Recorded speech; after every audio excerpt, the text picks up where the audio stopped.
오늘도 첫 번째 사연 시작하기 전에 구독과 좋아요 버튼 꾹꾹 눌러주시고요.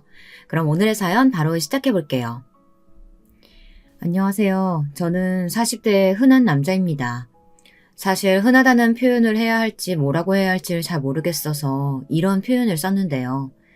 제 직업과 특징을 말한다면 다른 사람들처럼 열심히 살고 열심히 일하고 있는 사업가입니다.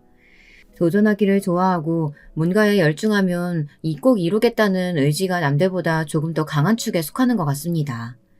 책임감도 있는 편인 것 같고요. 그래서인지 지금의 회사를 운영해 나가는데 큰 문제가 없는 것 같네요.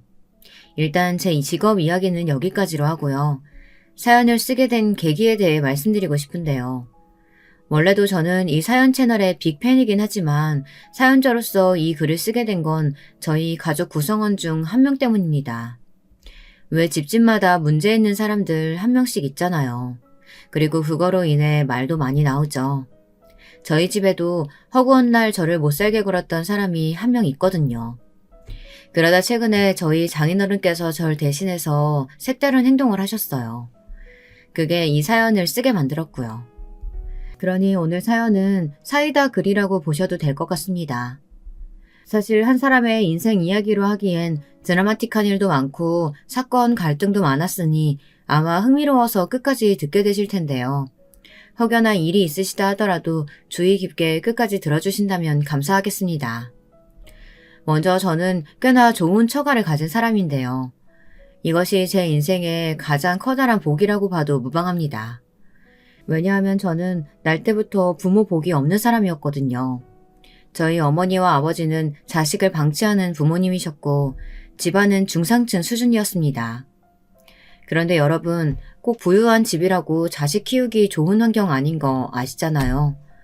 부유한 집안에서도 반항적인 자식들은 나오기 마련이고 말썽 피우는 자식도 있죠. 저는 막내로 태어났습니다. 다른 위의 형들처럼 말썽을 부리거나 부모님 속을 썩이는 자식은 아니었습니다. 하지만 매일같이 돈 문제로 혹은 여자 문제로 네가 잘났네 내가 잘났네 하며 싸우시는 부모님들에게 많이 지쳐있는 상태였답니다. 저희 어머니 아버지로 인해 집이 조용할 날이 하루도 없었으니까요. 단 하루도요. 두 분이 가장 많이 하신 말이 뭐였는지 아시나요? 너 때문에 자식 새끼가 저 모양 됐으니 네가 책임지고 나가라 였습니다.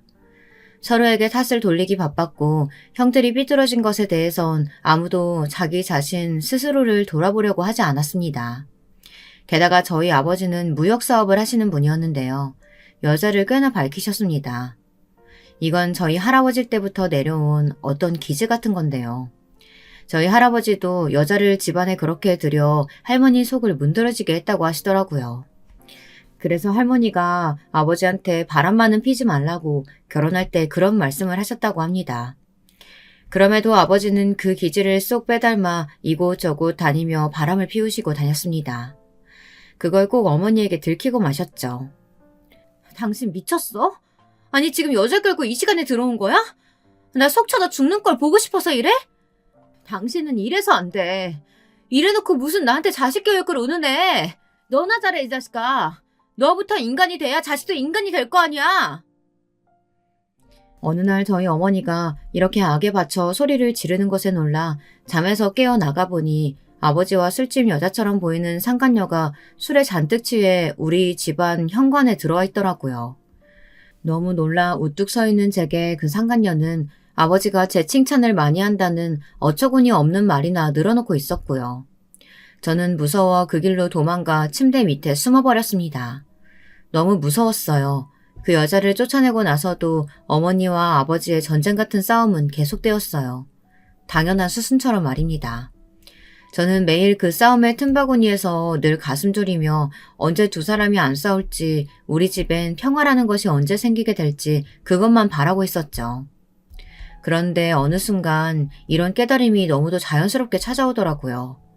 제가 중학교 3학년쯤 되었을까요? 저는 나이에 비해 조숙한 편이었는데 어머니와 아버지의 이런 막장 같은 결혼 생활을 매일 앞에 두고 살다 보니 아, 우리 집은 안 되겠구나, 희망이 없다라는 생각이 들더라고요. 어머니와 아버지는 언젠가 이혼하시겠다는 예감이 번쩍 들었습니다. 그리고 그 말은 실행되었죠. 당신 같은 여자랑은 못 살겠다. 애 때문이라도 살아보려고 했는데 안 되겠어. 당신 그 가난에 빠진 집구석에 돈 갖다 주는 것도 지긋지긋하고 매일 하는 잔소리도 지겨워. 애 셋 데리고 어디 잘 살아봐라. 웃기고 있네. 내가 할 소리 왜 네가 해? 내가 먼저 이혼통보 날려주려고 했어. 나야말로 매일 바람이나 피워대면서 어디서 자식이나 안 만들어 올까 노심초사 사는 거 지겨웠어. 하기야 또 자식이 있을지도 모르지. 나한테 숨기는 건지도 모르겠지만. 있다 해도 더 이상 신경 쓰기 싫고 관여하기도 싫어. 당신이랑 인간하고 결혼한 건 내 인생 최대 실수야. 당장 갈라서자고. 너 같은 싸구려 인간 내가 버리는 거야. 이 미친 옆에 내가 못하는 소리가 없네. 마지막 날 이혼을 선언할 때마저 어머니와 아버지는 서로에게 칼을 겨누셨습니다. 그리고 저는 어머니 곁으로, 형들은 아버지 곁으로 가 살았습니다. 이때 누가 어느 부모 밑으로 갈 것이냐는 자식들이 원하는 바대로 이루어졌는데요. 형들은 그래도 어머니보단 아버지랑 사는 게 나을 것 같다고 하더라고요. 말은 그렇게 하는데 제 생각엔 아마도 아버지 쪽이 경제적인 지원이 더 낫겠다 판단하는 것 같았습니다. 속물들이었죠. 저는 반면 어머니를 선택했습니다. 저를 사랑하지 않는 어머니와 사는 걸 딱히 원했다기보다는 형 둘 다 아버지에게로 가겠다고 했으니 저라도 가지 않으면 안 될 것 같은 분위기였기 때문이죠. 어머니는 제가 같이 산다고 하니 그래, 너라도 와서 다행이구나 하며 반겨주셨고요. 아무튼 저희 형제는 그렇게 부모의 이혼으로 갈라지게 되었어요. 딱히 제대로 된 작별 인사도 하지 못했답니다. 그저 잘 살아 라고 말하는 것이 전부였어요. 부모님이 뭐 터놓고 이야기할 기회를 준 것도 아니었고요. 그 후 저는 어머니 곁으로 가 어머니의 외가 되는 곳에서 함께 살게 되었고 오랫동안 형제들을 만나지 못했어요. 당시 어머니는 아버지와 이혼 후 이미 지칠 대로 지쳤다며 어떤 경제활동도 하고 싶지 않아 하셨고 우울증으로 나날이 힘들어 하셨습니다. 매일 새벽만 되면 소주를 마시는 어머니 모습을 볼 수 있었는데요. 그 모습이 안타까우면서도 슬퍼 보였습니다. 그래서인지 저는 얼른 집을 떠나 독립된 제 삶을 꿈꿔왔습니다. 예, 내가 믿는 건 너밖에 없는 거 알지? 난 너만 잘 되면 된다. 너는 우리 집안의 자랑이고 유일한 내 자식이야. 엄마, 형도 있잖아요. 왜 그렇게 말씀하세요? 그게 무슨 소리야? 네 형들은 다 나 버리고 지 아빠한테 홀라당 가버렸잖니. 나쁜 놈의 새끼들. 자식 키운 공은 없다고 하더니 그 말이 진짜였어. 난 걔네들 자식으로 생각 안 하련다. 그러니까 너도 앞으로 형이라고 생각 말고 그냥 우리 둘만 있다고 생각해. 우리 둘만. 이상한 광기가 도는 눈빛을 번뜩 하시며 하시는 말씀에 저는 살짝 소름이 돋았습니다. 그래도 어머니의 자식들이고 피를 나눈 형제들인데 무자르듯 딱 선을 그어버리시는 모습이 무서웠죠. 지금 가만 생각해보면 어머니도 무척 쇠약한 정신 상태에서 상황을 인식하는 분별력이라는 게 잘 생기지 못했던 것 같아요. 그러니 자신만의 세계에 빠져 매일 헤엄치고 우울해하고 힘들어했던 거였죠. 그러던 중 저는 원하는 대로 대학을 들어갔고 학비는 스스로 벌며 열심히 다녔습니다. 그리고 아내를 만났죠. 아내는 저와 같은 대학교에 다녔는데 전 사실상 굉장히 꾀지지한 차림이었고 아내는 언제나 부유해 보이는 차림이었습니다. 누가 봐도 사는 집 딸이었죠. 근데 그런 저의 어떤 모습을 보고 좋아하게 된 건지 아내는 저를 좋아한다며 고백을 해오더군요. 석원아, 나랑 연애해보지 않을래? 나 너 1년 전부터 쭉 좋아하고 있었어. 아내는 저와 빈부의 차이가 정말 많이 나 보이는 사람이었기에 늘 거리감을 두고 있었는데 너무 놀라 말이 나오지 않았습니다. 그리고 저는 이윽고 처음 연애라는 걸 하며 제가 상상치 못했던 사람과 놀랍도록 빠른 속도로 사랑에 빠지게 되었습니다. 거기다 더 놀라웠던 건 뭔지 아세요? 제가 앞전에 처가복이 있다고 말씀드렸잖아요. 다정하고 순했던 아내와 더불어 아내의 가족들 모두 너무 따뜻한 사람들이었다는 겁니다. 아내의 집안인 처가는 예상대로 부유하고 어딜 하나 빠질 게 없는 집안이었는데요. 가난하고 배경이 없던 저를 그저 귀하게만 대해주셨거든요. 우리는 딸이 2명인데 얘가 유달리 어렸을 때부터 결혼 안 한다는 말을 해서 걱정을 많이 했거든. 근데 어느 날부턴가 좋아하는 사람이 생겼다길래 누군지 무척 궁금했어. 혹시 이상한 논팽이 좋아하는 건 아닌가 걱정도 되고. 근데 딱 자네 같은 듬직한 사람 데리고 오니까 내가 더 안심이 된다. 우리 집에 들어와줘서 너무 고마워. 아닙니다, 장모님. 제가 부족하니 더 열심히 해서 이 사람 행복하게 만들어 드릴게요. 장모님과 저의 어색한 첫인사는 이런 식이었는데 장인어른 역시 말수는 별로 없으셨지만 빙그레 웃음을 지어주시며 환영해 주었습니다. 두 분 다 젊었을 땐 농사를 지으셨는데 대대로 내려오신 땅도 많으시고 하여 이제는 사람을 쓰시고 관리 정도만 하신다고 하더라고요. 한마디로 땅 부자셨죠.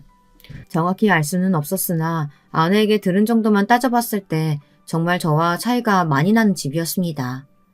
반면 당시 저희 어머니는 굉장히 난처한 말들을 하며 저를 괴롭게 했는데요. 저희 어머니께서 친구분과 고스톱 도박에 빠지시다 그만 본격적으로 도박의 길에 빠지게 되었습니다. 그리곤 저에게 도움을 청하셨거든요. 2천만 원이나 되는 돈을 달라며 20대 중반에 들어선 저에게 도움을 청한 것이 얼마나 부담스러운 일이었는지 모릅니다. 그러더니 제가 결혼을 한다고 하자 기대하지 않았던 결혼 비용은 고사하고 난리가 나신 겁니다. 상견례 장에서부터 장모님과 장인어른에게 대뜸 이런 말씀을 하시더라고요. 아니, 요즘은 아들이 귀하지 않다, 딸이 귀하다 이런 말들 많이 하던데 저는 옛날 사람이라 그런 거 모르고요. 우리 아들 좋은 대기업 들어가 일도 열심히 하고 선자리도 정말 많이 들어왔어요. 워낙에 잘났으니 그럴 수밖에요. 근데 사돈댁이 기울어진다는 건 아니지만요. 어찌됐건 저로선 하나밖에 없는 아들 보내니 아쉬운 마음이 크네요. 하나밖에 없는 아들이요? 2명이 위로 더 있다고 하지 않았나요? 그거는 아들이라고 할 수도 없는 애들이고요. 얘가 진짜 아들이죠. 제 엄마밖에 모르는. 아무쪼록 제가 드릴 말씀은 저희 아들한테 잘하셔야 한다는 거예요. 제 아들이 거의 장모님 아들이나 다름없다 이렇게 생각하고 보내는 거니 그에 맞는 값도 치르셔야 하고요. 그게 무슨 말씀이신지 이해가 잘 안 가네요. 예단은 서로 안 하기로 했는데요. 네, 정말 저로서도 이해가 안 가는 말이었습니다. 사실 처가댁에서 집을 장만해줘서 들어가는 건데 그것도 부끄러울 마당에 어머니란 작자가 와서 아들 값으로 장사를 하려고 드시니까요. 상견례가 끝나고 이 일로 저는 너무 화가 나 어머니와 인연을 끊어야겠다고 생각했습니다. 장모님과 장인어른에게도 너무나 죄송하다 몇 번이나 말했죠. 무릎이라도 꿇고 싶은 심정이었습니다. 그런데 그때 아직도 잊지 못할 순간이네요. 두 분이서 저를 끌어안아 주시는 겁니다.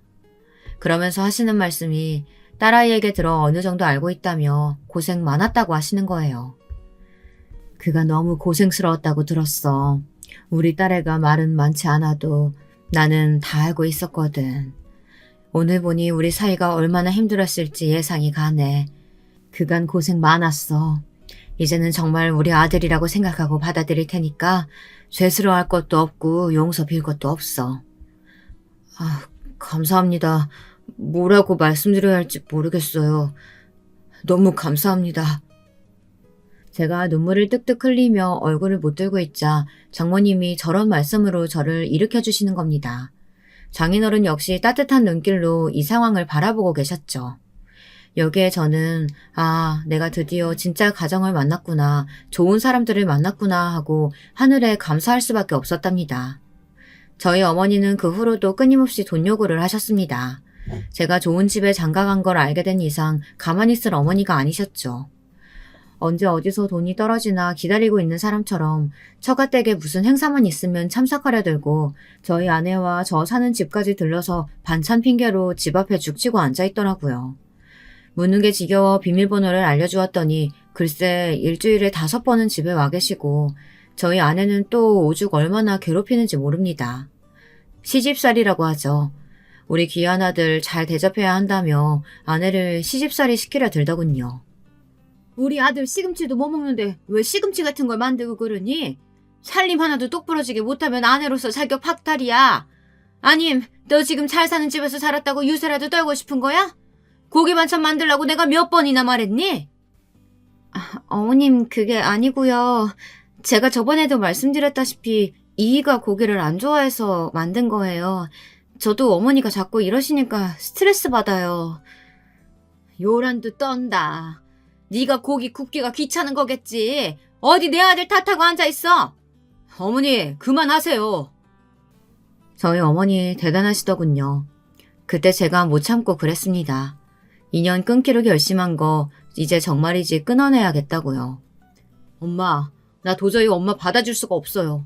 내가 이 돈 줄 테니까 이제 더 이상 우리 보지 맙시다. 서로 죽는 날에나 보고 살자고요. 저 그동안 많이 참았어요. 그건 엄마가 더 잘하시겠죠. 이제 엄마 얼굴 보는 것만으로도 스트레스예요. 막말로 엄마가 해준 게 뭐 있다고 엄마 노릇이 시어머니 노릇 이렇게 하는 겁니까? 이제 다 그만둡시다. 뭐?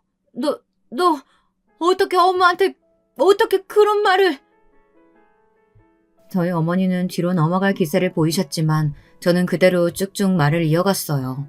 이젠 어머니 보고 살고 싶지 않고 그냥 이게 우리 가족의 최선이라고요. 슬프지만 맞았습니다. 아내는 울음을 그치지 못하고 조용히 눈물을 닦고 있었는데 어머니가 나가시고 난 뒤 제가 아내를 껴안으며 더 이상 저희 어머니 못 오게 하겠다고 했죠. 지금 생각해도 이거 하나는 잘한 것 같네요. 그런데 인생의 힘든 일은 모조리 같이 샌드위치처럼 껴오는 건가 봅니다. 이것이 제 운명인가 봐요. 어머니가 여전히 집문을 두드리고 고함을 치고 있는 사이 처제가 미국에서 완전히 귀국을 한 겁니다. 처제는 사실 저희 결혼을 유일하게 반대한 사람이에요. 성격이 까탈스럽고 이것저것 재고 따지는 걸 좋아하는 사람이었어요. 거기다 본인이 미국에서 유학도 갔다 온 스펙도 있겠다. 일단 학력이 처지거나 직장이 처지면 무조건 깔보는 습성마저 있었답니다. 그래서 저를 보면 늘 빈약한 집안 배경을 얕잡아보는 듯한 그런 태도를 취하였죠. 그날도 제가 어머니 때문에 한창 힘들어하던 도중 회사에서도 야근이 많아 기진맥진할 기세로 처가에 들렸을 때의 일이 벌어졌습니다. 처가에서 저희 집까지 거리가 멀지 않아서 처제의 귀국 파티 겸 모인 자리였는데요. 피곤한 얼굴로 처제에게 웃으며 고생했다고 말했더니 대뜸 제 겉모습을 훑어보고는 그러더군요. 우리 형부 옷 입는 센스가 좀... 어떻게 이런 옷을 입고 왔대요? 어머 언니 형부 좀 챙겨야겠다. 형부 저게 뭐야? 저러고 다니는 거야? 정말 미치겠다. 아니 누가 보면 막노동꾼인 줄 알겠어. 회사원 아니고. 언니는 창피하지도 않어? 너는 네 형부한테 말하는 게 그게 뭐니? 안 그래도 가뜩이나 힘든 사람한테 그런 말 하는 거 아니야. 어머 엄마도 참. 내가 뭐 진지하게 말한 거예요? 장난으로 한 거지? 그죠 형부? 형부도 이해하죠? 아니 그리고 형부 내 귀국 선물 없어요? 설마 빈손으로 온 거예요? 장모님이 말려주셔서 장난식으로 한 비꼬기가 끝나긴 했지만 이런 비꼬기는 계속되었습니다. 제 앞에서 일부러 영어로 말하기도 하고요. 장모님은 이럴 때마다 제게 처제가 철이 좀 없고 나이가 어려 그렇다며 이해해달라고 말씀하셨죠. 어렸을 때 너무 오냐오냐 키워서 저렇게 된 것 같다면서요. 제가 하도 자주 아프니까 단단히 혼을 내야 할 때도 못 내고 그냥 넘어갈 때가 많았어. 그래서 그런지 버르장머리가 저 지경이 된 것 같아. 지 고모 닮은 것 같기도 하고. 아니다. 고모 탓할 거 없고 다 내 탓이네. 아니에요. 장모님 너무 마음 쓰지 마세요. 저도 처제의 과거는 아내한테 들어서 잘 알아요. 사실 처제에겐 한 가지 아픈 과거가 있었는데요. 처제는 학창시절 큰 왕따를 당했었다고 합니다. 자기의 친구들에게 돌아가며 왕따를 당한 것인데 그 수위가 높았다나 봐요. 그래서 자주 아프고 그때부터 우울증을 토로하며 정신병원을 다니기 시작한 것이었죠. 장모님은 처제가 학교에서 그런 일을 당하고 매일 집에서 박혀 아무 말도 안 하고 있으니 그게 안타깝고 불쌍해서 제대로 혼을 내지 못했다고 합니다. 처제가 잘못한 일이 있어도 말이죠. 심지어 장모님의 지갑에 손을 댔을 때도 살짝 야단을 맞은 정도였다고 합니다. 어쨌든 미안하네, 김서방. 마음 풀어. 내 저놈의 기집애 다신 저러지 않도록 단단히 말할게. 너 영희 한 번만 더 네 형부한테 그런 식으로 말해봐. 내가 가만히 안 둘 줄 알아. 다리 뭉둥이를 분질러 놓던지 할 거니까. 알았어? 그런데 이날 처제의 기분이 상당히 안 좋았나 봅니다. 자기의 귀국 파티라고 모여서 환영받을 줄 알았는데 욕이나 얻어먹고 있으니 그랬겠죠. 하지만 엄연히 자기가 잘못한 일이지 않나요? 여러분들은 어떻게 생각하시나요? 나중에 장인어른께서도 가담하셔서 너 그러는 거 아니야. 형부면 형부로 대해야지. 뭐하는 태도냐 그게. 내가 너를 그렇게 가르쳤니? 네 엄마 말 맞다 나. 네가 이렇게 행동하면 할수록 우리 집안 망신 주는 거밖에 안 돼. 부끄러운 줄 알아. 하고 한마디를 했는데 그런데도 불구하고 사과 한마디 안 하고 입만 삐죽이다 방으로 들어가더라고요. 그리고 이 일로 양심을 품었는지 저를 죽도록 미워하기 시작했습니다. 그야말로 말 그대로 죽도록이요. 명절날에도 조용히 저를 노려보며 혼자 궁시렁거리곤 했어요. 그런데 그걸 자세히 들어보면 제 욕이라고 하더군요. 아내를 통해 알았습니다. 아내가 제게 한숨을 푹 쉬며 여보 미안해. 집에 꼭 한 사람씩은 문제 있다고 하던데 나는 제가 커서도 저럴 줄 몰랐어. 라고 말하더군요. 처제는 참고로 우리 아내와 사이가 그렇게 좋지 않습니다. 아내의 수더분한 성격을 싫어했고 궁상 맞다고 생각했어요. 예를 들어 아내가 저렴한 치약을 고르면 그거 가지고 왜 저러냐며 타박했고 화장을 안 하고 나타나면 사람들 시선을 좀 신경 쓰라느니 하는 그런 말들을 했고요. 자기와는 다른 아내를 어떠한 이해 없이 비난만 해대는 거죠. 근데 사실 저는 열등감이라고 봤습니다. 처제보다 우리 아내가 훨씬 마음씨도 외모도 이뻤거든요. 그러니 어딜 가도 사람들이 아내를 더 친근하게 생각하고 칭찬을 많이 해줬는데 처제는 반면에 사람이 뾰족하고 못된 말만 찍찍 남발하니 그게 질투가 났던 것 같더라고요.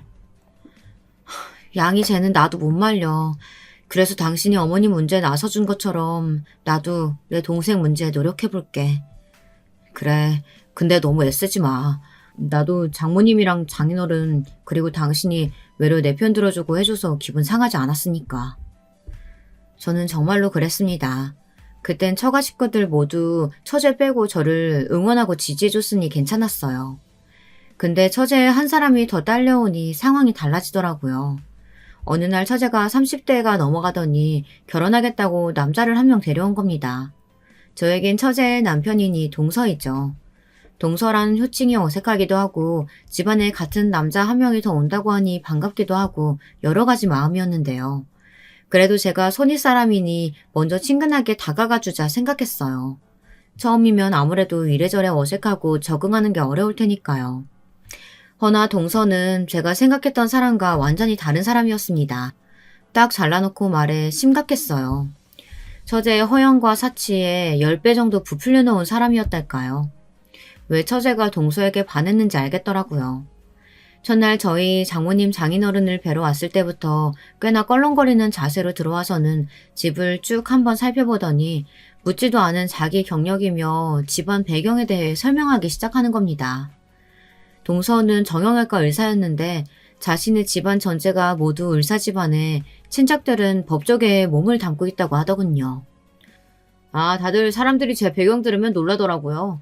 어떻게 한 집안에서 엘리트들이 주르륵 나올 수 있냐고요. 근데 이것도 다 집안 재력이 바탕이 되니까 할 수 있는 것 같아요. 저나 누나나 동생들 모두 꾸준히 좋은 집안에서 좋은 과외 받으면서 살았으니 누릴 수 있었던 거죠. 뭐 그나저나 이 사람도 미국 유학 갔다 왔잖아요. 그래서 그런지 저희는 처음 만났을 때부터 서로 수준이 맞는다는 걸 알았어요. 맞아요, 엄마 아빠. 이 사람 미술품 보는 안목이 얼마나 뛰어난지 몰라요. 어쩔 땐 나보다도 놀라운 만큼 미술사에 대해 쫙 깨고 작품에 대해 줄줄 읊더라니까요. 두 사람이 그저 어떻게 만났는지를 물었을 뿐인데 동서는 자기 자랑부터 멋들어지게 해댔습니다. 과하게 의도적이었죠. 그 의도가 너무 뻔해 좀 거부감이 생기더군요. 장인어른과 장모님은 약간 반신반의하는 듯 했습니다. 처제가 마음에 들어하니 허락은 하는데 동서란 사람 자체에 대해선 의구심을 품으신 거죠. 사실 사람 보는 눈이 그렇게 다르지 않은데 어른 눈엔 아마도 동서의 됨됨이나 인성 이런 것들이 더 잘 보여지지 않았겠어요. 그래도 저는 일부러 처제에게 축하한다며 행복한 결혼생활 하라고 축을도 넉넉하게 하고 처제가 원하는 이것저것 요구사항을 들어줬답니다. 처제가 결혼할 때 건조대와 식기세척기가 필요하다고 했는데 아내가 한참 고민하길래 제가 그냥 해주라고 했거든요. 가격이 비싸긴 했지만 한 번뿐인 결혼이니 들어주자고 했죠. 사실 저희는 아파트라고 해도 작은 평수에서 생활비도 200 넘지 않는 선에서 쓰고 있었거든요. 아내를 낳고 나서도 워낙에 절약하는 습관이 강했던 아내인지라 아이 용품 빼고는 아껴 쓰고 있었고요. 그런데 아내가 아이를 낳고 나서 이때부터 동서와 처제가 쌍으로 태클을 걸어오는 겁니다. 정말 너무 얄미웠고 사람이 어쩌면 이렇게 독할까 싶었는데요. 저도 점점 마음속에 분이 쌓이는 게 느껴질 정도였답니다. 처음 아내가 낳은 아이를 보러 온 처제가 장난식으로 자꾸 못생겼다고 하는 겁니다. 형부를 닮아 그런가? 코가 너무 작고 눈도 너무 찌끄만하네. 애기들은 원래 그렇지. 그리고 네 형부는 잘생긴 편이야. 언니, 눈 갈아 끼워야겠다. 형부가 뭐가 잘생겼니? 여보 안 그래?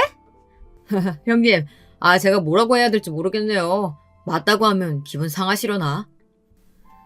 두 사람은 이런 식으로 속을 긁어댔습니다.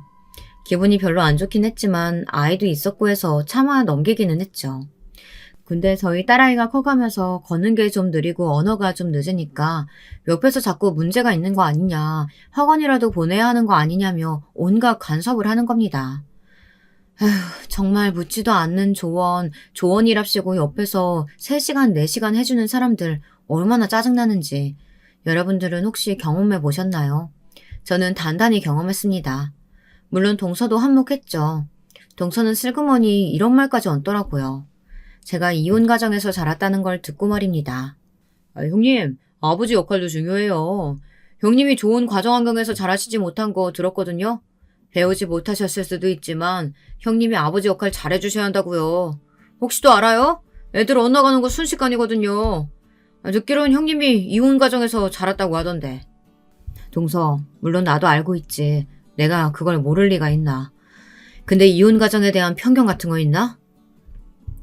순간 불쾌해져서 저도 모르게 확 쏘아붙였습니다. 이미 저는 우리 아이와 잘 놀아주고 있고 열심히 육아에도 참여해주고 있는데 가정환경에 대해 논하니 짜증이 났거든요. 거기다 결정적으로 이 사건이 생기면서 처제와 동서는 이제 멀리해야겠다는 결론이 섰습니다. 그날은 처제와 동서가 우리 아이 초등학교에 입학하는 날이라고 해서 축하해주겠다고 식구들 모두가 함께 모인 날이었습니다. 우리 딸 아이가 장기자랑을 한답시고 앞에서 열심히 춤도 추고 노래도 불렀는데요. 딸아이 꿈이 연예인이거든요. 다들 한 번씩 그런 꿈은 꾸잖아요.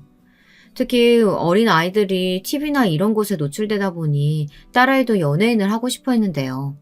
그걸 보던 동서와 처제가 한껏 비웃기 시작하는 겁니다. 아니 언니 너무한 거 아니야? 준이 저 실력에 무슨 연예인이래? 저 정도면 기획사도 못 들어가. 아무리 애기들 재롱잔치라고 해도 그렇지 저렇게 나대다가 학교에서 왕따 당하겠어. 여보 그만해. 애가 들으면 상처받겠어. 근데 조금 보기 그렇긴 하네요. 연예인이면 갖춰야 할 게 얼마나 많은데 준이가 얼굴이 형님 닮아서 못생기고 키도 작잖아요. 뭐 요즘 애들 나이 먹으면 키 큰다고 하긴 하지만 그건 모르지. 형님이 키가 작으시니 그 유전자가 어디 가겠어요? 맞아 형부. 너무 기분 나빠하지 마세요. 우린 준이가 귀여워서 그러는 거예요. 언니도 기분 나빠하지 마. 난 우리 준이가 나처럼 좀만 더 이뻤으면 연예인도 할 수 있고 좋겠는데 안타까워서 그래. 절대 받아들일 수 없었죠. 이건 대놓고 저를 물먹이는 소리였습니다.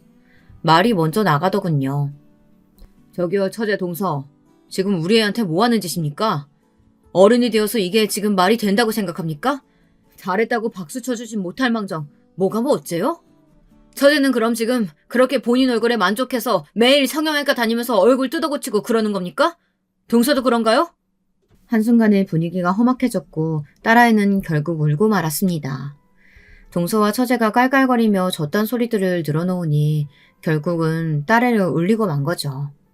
딸애가 울면서 아빠 내가 괜히 한 것 같아. 나 춤도 못 추고 얼굴도 못생겼는데 내가 괜히 했어. 너무 창피해. 이렇게 말하는데 마음이 찢어지더라고요. 몸이 덜덜 떨리고요. 딸아이를 데리고 잠시 밖에 나갔다가 다시 한 소리 하러 들어왔더니 역시나 장모님과 장인어른이 두 사람을 호되게 야단치고 있었습니다. 영희, 너 내가 말 안 했냐? 윤서방, 자네도 이러는 거 아니지? 왜 아이한테 그런 쓸데없는 말을 해서 가슴에 멍을 만드나? 나는 인격 형성되지 않는 사람이 제일 싫어. 아무리 잘나고 사람이 쓸모가 많아도 다른 사람 함부로 비하하고 멋대로 구는 사람은 싫단 말일세. 내 말 무슨 말인지 알겠나? 그런 사람이면 그 쓸모도 쓸모 있는 게 아니야. 그냥 사람 껍데기만 뒤집어 쓰고 쓸모 있는 척 사는 거지. 장모님이 어렵게 말씀하셨지만 그것은 너무나 지당하신 말씀이셨어요. 동서는 장모님이 잔뜩 열이 올라 화를 내니 아무 말도 못하고 처제와 비슷한 얼굴로 앉아있다 가더라고요. 두 사람에게선 사과 문자 하나 없었습니다. 아내는 거기에 또 열이 받아했고요. 아내는 원체 마음이 약한 사람이라 잘 울기도 했고 또 상처도 잘 받는 만큼 여린 사람이었어요. 그 일로 동생에 대한 실망이 컸는지 두 번 다시 처제와 연락하고 싶지 않다고 전화번호까지 지워버리더군요. 저도 괜스레 마음이 아팠습니다. 딸에게 미안했고요. 하지만 전 왠지 모르게 불길한 느낌이 느꼈습니다. 이 정도에서 끝나지 않을 거라는 더 불길한 일이 일어날 것 같은 예감을요. 더군다나 당시 제게 새로운 일이 생겼는데요. 때마침 전 회사에서 힘든 나날을 보내고 있었습니다. 한 번도 그런 적이 없었는데 도저히 맞출 수 없는 상사를 만나 매일이 갈등의 연속이었습니다. 그러다가 마침 제 회사 동료였던 사람이 좋은 아이템이 있다고 하면서 회사를 나간다고 하더군요. 그리고 제게 제안을 한 거예요. 저는 이때가 아니면 더 기회가 없을 것 같아 알았다고 하고는 아내에게 동의를 얻었습니다. 여보, 동료네 쪽 아버지가 공장도 운영하시고 아이템이 꽤 괜찮아서 하고 싶은데 괜찮을까? 당신만 동의해주면 난 금방이라도 띄워주고 싶어. 우리 애한테 자랑스러운 아빠가 되고 싶어. 비록 대학도 내 돈으로 다니느라 늦게 졸업했고 회사도 늦게 들어갔고 집안 형편도 썩 넉넉하지 못하지만 내 인생만큼은 새롭게 살 수 있잖아. 우리 애한테 더 좋은 환경 만들어주고 싶어. 아내는 제 말에 알겠다며 어렵게 동의했어요. 원체 아내는 안정적인 걸 추구하는 사람이라 많이 불안했을 것인데 제 의지와 열정을 막을 수 없다고 생각했나 봅니다. 그리고 저는 그때부터 사업에 뛰어들어 정신없는 나날을 보냈습니다. 일은 생각보다 잘 풀려나갔습니다. 초창기 4년까지는 고생하고 다른 사람들 비위도 맞춰가며 회사로 돌아가고 싶은 욕구를 꾹 참으며 버티었어요. 4년에서 5년은 거의 버티었다고 보는 게 맞을 겁니다. 근데 그 버팀을 참고 견디었더니 이제서 일이 제 뜻대로 풀리기 시작하더라고요. 물론 여기에 시기 질투하는 사람은 상당했고 특히 가족 중에도 있었습니다. 일단 저희 어머니였죠. 그때 어머니가 암으로 수술을 받고 투병 중이었는데요. 그것까지 외면할 수 없어 수술비를 보태주었더니 계속해서 저를 찾아오시더군요. 놀라웠던 건 저와 인연을 끊은 줄 알았던 저희 형제들까지 저를 찾아왔다는 겁니다. 제 사업이 잘 되고 있다는 걸 들었고 자기도 숟가락을 얹고 싶다면서요. 그래도 우리가 한 뱃속에서 태어난 형제인데 이럴 때 서로 돕고 살아야지. 안 그러냐? 나는 너 한 번도 암으로 생각해 본 적 없다. 너 언제나 내 동생이었어. 네가 잘 되니까 너무 좋다. 그래서 말인데 형도 네 회사에 자리 하나 만들어주면 안 될까? 형이 사실 요즘 먹고 살기가 힘들다. 형의 말을 듣는데 문득 어린 시절의 기억이 막 스쳐 지나가더라고요. 저희 형들은 결혼식 때만 잠깐 왔지 그 이후로도 오랜 시간 본 적이 없었고 생일에도 문자를 보낸 건 저였지 형들은 제 생일이 언젠지 관심도 없었습니다. 아니, 제 인생에 관심이 없었죠. 근데 갑자기 사람이 성공이란 궤도에 올라서니 이렇게 떼거지들이 몰려와 난리가 났더라고요. 저라면 자존심이 상해 못할 것 같은 짓을 하면서 말입니다. 저는 그때 아내에게 말했어요. 여보, 우리 잘 되고 있는 거 다른 사람들 최대한 모르게 하자. 이번 일 겪고 나니 확실히 알겠어. 우리가 잘 된 게 마냥 좋은 것만은 아니라는 거. 누군가는 반드시 질투하고 깎아내릴 거야. 그도 아니면 돈 달라고 붙거나 우리 형들처럼. 그러니까 당신도 처가인 비밀로 해줘. 정 말하고 싶으면 처제 쪽엔 말하지 말아달라고 해주고. 알겠어. 당신 생각에 나도 동의해. 양이 같은 애는 아마 당신이 성공했다고 하면 배 아파 죽으려고 할 거야. 아님 뭐라도 뜯어내지 못해 안달이거나. 나도 말하지 않으려고 했어. 어차피 우리 어디 다른 데로 이사갈 것도 아니고 그래도 이 생활 유지할 건데 뭐하러 말해. 난 이대로도 만족해. 당신이 검소한 모습 보여주니 참 고맙다. 아마 다른 여자들이었다면 명품샵 가고 싶어하고 가방도 사고 싶어하고 그랬을 텐데. 그랬더니 저희 아내는 제 말에 씩 웃더라고요. 어디 자기가 그럴 사람이냐고, 그런 돈 아까워 죽겠다고 하더군요. 차라리 그 돈 쓸 거면 제 사업에 더 투자하라고 말하면서요. 그러니 제가 아내를 사랑하지 않을 수 없었죠. 늘 한결같은 아내를 위해서라도 저는 더더욱 열심히 일했고, 형제들과 어머니에게선 연락을 딱 끊어 다신 연락하지 말라고 원포를 놓았습니다. 이건 아버지를 통해 전달했는데요. 아버지는 오랜만에 온 자식의 연락에 약간 놀라신 듯 하더니 알겠다고 어색하게 전화를 끊으시더군요. 아무쪼록 저는 이대로 지금의 평화를 이어가고 싶었답니다. 하지만 처제가 아이를 낳고 동서가 자기 개인 병원을 차려 잘되기 시작하면서 둘의 허세가 하늘을 찌르기 시작하더군요. 처제가 아이를 낳은 건 좋은 일이었으나 문제는 처제가 자꾸 저희 아이와 비교하면서 자기 애는 뭐가 더 잘났네, 더 잘났네 이런 말들을 하는 거예요. 아내는 되도록 처제의 연락을 받지 않으려고 했지만 처제는 일방적으로 전화를 해댔죠. 아내가 전화를 안 받으면 저에게까지 연락해서 언니를 바꿔달라고요. 언니, 우리 애는 벌써부터 예체능에 재능을 엄청나게 보이는 것 같아. 내가 하나를 가르쳐주면 열을 안다니까? 글쎄 어제는 피아노를 가르쳐줬는데 바이올린도 하고 싶다는 거야. 아무래도 두 개 다 가르쳐봐야겠어. 그래야 우리 애가 뭘 더 잘하는지 알 수 있지. 언니 애는 그러고 보면 참 안쓰럽다. 우리 애기처럼 다 잘해야 되는데. 얘, 그렇게 어린애한테 자꾸 뭐 배우라고 강요하고 그럼 못 써. 너 너무 어렸을 때부터 애 영어 유치원 보내고 한글도 못 되는 애가 얼마나 힘들어했어. 그거 잊었어? 괜히 스트레스 주지 말고 자유롭게 키워. 그래야 애를 알아가고 하는 거야. 매일 맘카페 같은 데 가입해서 자꾸 이상한 말만 주워듣지 말고. 어머머머, 언니 질투하는 거야? 우리 애가 너무 잘나서 그래? 참나, 언니 아무리 그래도 동생 애 질투하는 건 너무했다. 언니 애가 잘나지 못한 걸 왜 나한테 풀어? 언니도 그럼 학원 보내고 가르치고 해. 너무 안 하니까 점점 애가 이상해지잖아. 하기야 그것도 경제력이 뒷받침 돼줘야지. 형부가 시원치 않으니 언니도 하고 싶은데 못하는 거겠지? 그러길래 형부 좀 괜찮은 남자로 골라서 결혼하지 그랬어. 너 말 그만 못해? 자꾸 유치하게 나올 거야? 네 형부 벌이에 대해 네가 뭘 안다고 함부로 짓거려. 내가 왜 몰라. 형부 벌이로 언니 식구 겨우 먹고 살잖아. 우리 남편 의사야. 의사 월급이 얼만진 알아? 가늠이나 돼? 개인 병원까지 떡하니 차려줘서 잘 나가는 의사 남편이니 나는 아무 걱정이 없어요. 그리고 언니가 뭘 알아? 원래 애는 여기 서울 아줌마들이랑 계속 정보 주고받으면서 키우는 거야. 나중에 두고 보자고. 알게 되겠지. 부모 경제력에 따라 애 수준도 어떻게 차이가 나는지. 원래 애도 부모 수준 따라가는 거거든. 아내의 말에 발끈한 처제는 이렇게 다다다 악질적인 말을 쏘아붙였습니다. 그러면서 자기네는 부유한 경제력이 뒷받침되니 이런저런 과외도 시키고 학원도 보낼 수 있다며 저희를 안타까워하더군요. 아내는 여기에 하고 싶은 말이 많은 얼굴이었지만 제 얼굴을 보고 한번 참는 듯 했습니다. 제가 처제네 쪽엔 항구하라는 약속을 지키려고요. 솔직히 저도 그 말을 듣고 인간으로서 화가 나지 않은 건 아니었습니다. 너무 비인간적인 말이잖아요. 그런데 저는 그냥 무시해버렸어요. 어차피 제가 동서보다 버는 돈이 훨씬 많고 처제가 말한 그 수준 차이는 이미 어마어마할 테니까요. 그리고 저와 아내는 이미 아이가 원할 때 나중에 유학을 보내주기 위해 다 결정을 해놓은 상태였어요.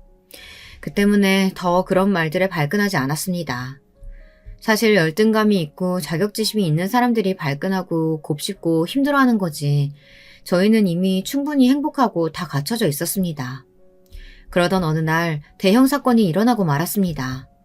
이날 동서도 처제도 제게 깊이 고개를 숙이게 되었는데요. 처가가 한바탕 뒤집혀지고 말았네요. 이날은 장인어른의 생신날이었어요. 평소에도 저를 아들처럼 대해주시는 장인어른이셨기에 어떤 선물을 해드릴까 고민했습니다. 그러다 구두를 골랐습니다. 장인어른은 신발에 관심이 많은 멋쟁이셨거든요. 그래서 백화점에서 좋은 구두를 하나 포장해 처가에 도착을 했죠. 마침 처제와 동서도 함께 와 있었는데 어쩐지 두 사람의 어깨가 바짝 올라가 있었습니다. 아, 형님 왔어요? 저희 먼저 도착해 있었어요. 차가 많이 막히셨나 봐요. 처음엔 이렇게 동서가 살갑게 굴더라고요. 원래는 본체 완체하던 동서가 웬일로 저러나 싶었습니다. 처제 역시 오늘따라 저를 보고는 아무 말도 않더라고요. 평소 같았으면 형부 오늘 너무 피곤해 보이신다. 다크서클이 한가득이에요. 하며 괜한 핀잔을 주었을 텐데 말입니다. 이상했죠. 자, 다들 모여 앉게나. 얼른 밥부터 먹자고. 배고프지? 어찌됐건 일단은 장모님이 생신상을 차려놓으셨으니 다 같이 둘러앉아 정성스러운 잡채와 불고기, 장인어른이 좋아하시는 굴을 비롯한 음식들을 양껏 먹고서는 비교적 화기애애한 분위기를 이어갔습니다. 장인어른이 최근에 장기에 빠지셨는데 저도 한때 장기에 관심을 뒀어서 그 얘기를 주거니 받거니 하고 있었죠. 그러다 배가 좀 꺼졌다 싶었을 즈음 후식으로 아내가 직접 만든 케이크를 꺼냈었죠. 우리 아내는 워낙 솜씨가 좋아 베이킹도 직접 할 수 있었거든요. 아내가 만든 케이크에 적힌 정성스러운 문구, 사랑하는 아빠 오래오래 행복하게 사세요 라는 문구를 보고는 장인어른께서 감동스러운 눈물을 지으셨습니다. 아이고, 우리 딸이 역시 최고네. 고맙다, 고마워. 장인어른, 이거는 제 선물입니다. 장인어른께서 이 브랜드 구두 좋아하시잖아요. 신고 친구분들께 자랑도 하시고 좋은 곳도 많이 다니세요. 제가 구두를 선물해드린 이유는 사실 장인어른이 신발에 관심이 많기도 했지만 장모님과 해외여행을 계획 중이라고 들었거든요. 그래서 유럽이나 그런 경치 좋은 곳을 간다면 이 구두를 신고 사진을 멋들어지게 찍는 것도 좋은 추억이 될 것 같아 선물해 드린 거였습니다. 장인어른은 예상대로 너무나 좋아하셨어요. 반짝거리는 구두가 너무 마음에 든다며 해외여행 가실 때 꼭 가져갈 거라고 몇 번이나 말씀하시더군요. 아이 같은 그 모습에 저도 덩달아 미소가 지어졌습니다. 근데 이런 분위기를 방망이로 내동댕이 치듯 깨버린 건 동서였습니다. 동서가 갑자기 픽 하며 웃더니 장인어른을 데리고 밖에 나가자고 하더라고요. 바람도 쐬고 가까운 곳을 걸으면 좋을 것 같아서요. 제 선물은 밖에 있거든요. 의기양양하게 웃는 처제를 빼곤 모두가 의아했습니다. 무슨 선물이길래 밖에다가 준비해놨다는 건지 궁금했죠. 그리고 장인어른 역시 기대하는 표정으로 나가셨는데 외제차가 떡하니 서 있더라고요. 벤츠였는데 장인어른께서는 그 차를 보고 약간 멋쩍은 미소를 지으셨습니다. 아니, 정말로 이걸 선물로 주는 거야? 선물이 너무 커서 부담스러운데. 아니에요, 장인어른. 의사사위 성인이 이 정도는 받아주셔야죠. 그리고 제가 얼마 버는 놈인지 아시지 않습니까? 이 정도는 전혀 무리 아니니까 받아주세요. 동서는 저를 보며 장인어른에게 그렇게 말하더군요. 이상하죠. 선물은 장인어른에게 주면서 저를 보고 말하더군요. 그리고 장인어른이 고맙다고 하는 말을 듣고서는 동서는 흐뭇하게 웃더니 갑자기 저에게 다가와 귓속말로 그러더군요. 지금 생각해도 정말 폭탄 발언이었는데요. 형님, 그것도 선물이라고 준비했어요? 하여튼 구질구질한 건 알아줘야 한다니까. 형님 아무리 못해도 제 수준은 맞춰오셨어야죠. 저희 안사람한테 못 들으셨어요? 구두가 뭡니까 구두가. 빈털털이 자랑하는 것도 아니고. 단번에 인상이 찌푸려지고 그 핏덩어리 같은 놈이 뭐하는 짓인가 싶어 동서를 노려보았습니다. 문제는 그 귓속말이 무척이나 컸다는 점이고 그것을 뒤에 있던 장인어른이 들으셨다는 겁니다. 장인어른은 손에 쥐고 있던 차키를 그 자리에서 곧바로 동서에게 집어던졌습니다. 그러더니 제 정체를 밝혀버리셨죠. 뭐라고? 자네 지금 뭐라 했나? 빈털털이? 이거 큰일 났구만. 자넨 겨우 을사겠지만 자네 앞에 있는 우리 김서방은 아마 몇십억대의 자산을 만든 사람이야. 증거가 필요하겠지? 자, 이게 바로 우리 김성환 건물이네. 여기 있는 회사 보이나? 자, 명함도 보여주지. 직함도 보이지? 자네 형님이란 사람이 이 큰 회사를 운영하는 사람이야. 이제 네 분수 좀 알겠어? 동서는 제 회사 명함을 보자마자 그야말로 쓰러질 듯한 표정이 되어 저를 쳐다보았습니다. 아마도 놀랐을 거예요. 사실 제 회사가 의료계와 연관이 되어 있는 회사이고 의사가 아니더라도 모를 수 없는 회사였거든요. 그러니 더더욱 놀란 동서는 넙죽 엎드릴 기세로 처제와 저를 번갈아 보더군요. 처제도 너무 놀라 제 아내를 쳐다보고 있었고요. 아내는 처제를 일부러 외면하고 있었습니다. 언니 진짜야? 형부가 정말로 저런 위치의 사람이라고? 말도 안 돼. 그럼 왜 말 안 한 건데? 왜 속인 건데? 속이다니 뭘 속여. 내가 너한테 왜 속속들이 우리 집 사정을 말해야 하는데? 난 처음부터 너를 말할 가치도 없는 사람이라고 생각했어. 넌 우리 가족에게 믿을 수 없는 사람이었다고. 누가 너를 이렇게 만들었니? 영희야, 이젠 제발 정신 좀 차려라. 병원 망해가는 거 모를 줄 알아? 우리 다 알고 있어. 여기에서 아내의 말에 동서는 정말로 무릎을 털썩 꿇어버리더군요. 아마 동서는 모를 거라고 생각했지만 저희는 모두 알고 있었거든요. 동서의 병원이 망해가고 있고 불친절한 진료로 소문이 안 좋게나 적자를 보고 있다는 것을요. 그런데도 무리해서 외제차를 선물해 저를 무시하려 했던 동서를 어떻게 생각해야 할까요? 여러분은 어떻게 생각하시나요? 저는 이미 저를 대신해 그들을 짓밟아주고 있는 아내를 보니 그만하면 됐다 싶어 아무 말도 않고 지켜보고 있었습니다. 그런데 여기서 장인어른이 통쾌한 한 방을 날리셔 마무리를 지으시더라고요. 아, 그리고 자네가 선물한 이 차 도로 가져가게. 이미 큰 사이가 내게 외제차라면 몇 대를 선물해줘서 질려서 안 타려던 참이니까. 사람이 건방을 떨어도 정도가 있지. 어디선 이런 말도 안 되는 시건방을 떨어? 자넨 이 기회에 단단히 알게나. 사람이 짖고 까부는 것도 상대를 봐가면서 해야 한다는 걸. 알겠나? 이제 그럼 꼴도 보기 싫으니까 둘 다 꺼져. 양이 너도 이제 없다 생각할 테니 다신 집에 들락거리지 말아라. 장인어른의 이 한방은 정말이지 통쾌했습니다. 두 사람은 눈물을 질질 흘리며 집으로 돌아갔고 그날의 생신 파티는 조금 어그러지긴 했지만 저희끼리 축하하는 것으로 마무리를 했어요. 장인어른은 이날 제 손을 잡고 그러시더군요. 자네가 많이 애쓰고 참아준 거 알아. 나는 자네같이 그릇이 넓은 사람도 없다고 생각하네. 자네 아랫사람이 꼴보기 싫은 행동 수차례 했는데도 그걸 다 넘어가 주지 않았나. 그걸로도 이미 증명이 된 셈이지. 내가 재산이랄 것도 당연히 자네보다 별로 없고 가진 건 크게 없지만 난 자네를 내 가족으로 맞이해서 그게 너무 고맙고 천운이라고 생각하네. 자네는 하늘이 내려준 복이야. 이 말은 아마 평생 잊혀지지 않을 겁니다. 울컥이는 감정을 애써 눌러가며 고개를 끄덕였죠. 장인어른의 손을 맞잡으며 저도 그랬답니다. 앞으로 남은 날 효도도 많이 하고 있는 힘을 다해 도움이 되어드리겠다고요. 돈을 많이 벌어도 행복하지 못한 사람들 제 주변에도 참 많습니다. 고급 아파트에 살아도 불평하고 불만하고 삶이 불공평하다고 말하죠. 하지만 행복이란 건 별거 없는 것 같아요. 제겐 그게 가족과 같은 말이거든요. 어린 시절 갖지 못했던 가족을 이렇게 처가를 통해 얻었으니 더 바랄 게 있겠나요? 저는 지금 이 상태로 충분히 만족한답니다. 지금까지 사연 들어주신 분들 모두 가족을 소중히 생각하는 마음으로 오늘 하루 잘 마무리하셨으면 좋겠습니다.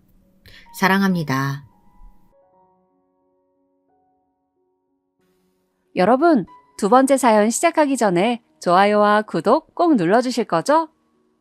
그럼 두 번째 사연 바로 시작합니다.